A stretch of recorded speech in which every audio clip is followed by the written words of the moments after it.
Hi friends, ಬನ್ನಿ ಶಾವಿಗೆ ಉಪ್ಪಿಟ್ಟು ಮಾಡೋಣ. ಮಾಡೋಕೆ ಬೇಕಾಗಿರೋಕ್ಕಂಥ ವೆಜಿಟೇಬಲ್ ರೆಡಿ ಇಡಿದ್ದೆ ನೋಡಿ.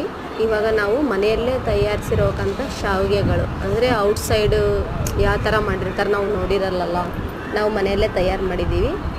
ಚೆನ್ನಾಗಿರುತ್ತೆ, ಒಂದು ಸಲ ಟ್ರೈ ಮಾಡಿ ನೋಡಿ. ಬಾಣಲೆ ಇಟ್ಟಿದ್ದೀನಿ, ಎಣ್ಣೆ ಹಾಕಿದ್ದೀನಿ, ಆಯಿಲ್ ಆ್ಯಡ್ ಮಾಡಿ ಸಾಸಿವೆ ಜೀರಿಗೆ ಹಾಕಿ, ಸ್ವಲ್ಪ ಕರಿಬೇವು, ಹಸಿಮೆಣಸಿನ್ಕಾಯಿ, ಈರುಳ್ಳಿ, ಟೊಮಟೊ ಎಲ್ಲ ಚೆನ್ನಾಗಿ ಮಿಕ್ಸ್ ಮಾಡಿ, ನಾನು ರುಚಿಗೆ ತಕ್ಕಷ್ಟು ಉಪ್ಪನ್ನು ಆ್ಯಡ್ ಮಾಡ್ತಾಯಿದ್ದೀನಿ. ಆಮೇಲೆ ನೀರು, ಉಪ್ಪಿಟ್ಟು ನಾವು ಯಾವ ಥರ ಮಾಡ್ತೀವಿ ಅದೇ ಥರ ಮಾಡಿ ಚೆನ್ನಾಗಿ ಇದಾದ್ಮೇಲೆ, ನೀರು ಕಾದ್ಮೇಲೆ ಅವು ಹಾಕ್ತಾಯಿದ್ದೀನಿ. ಆಮೇಲೆ ಕೊತ್ತಂಬರಿ ಹಾಕ್ತಾಯಿದ್ದೀನಿ, ಸ್ವಲ್ಪ ಗರಂ ಮಸಾಲ ಹಾಕ್ತಾಯಿದ್ದೀನಿ.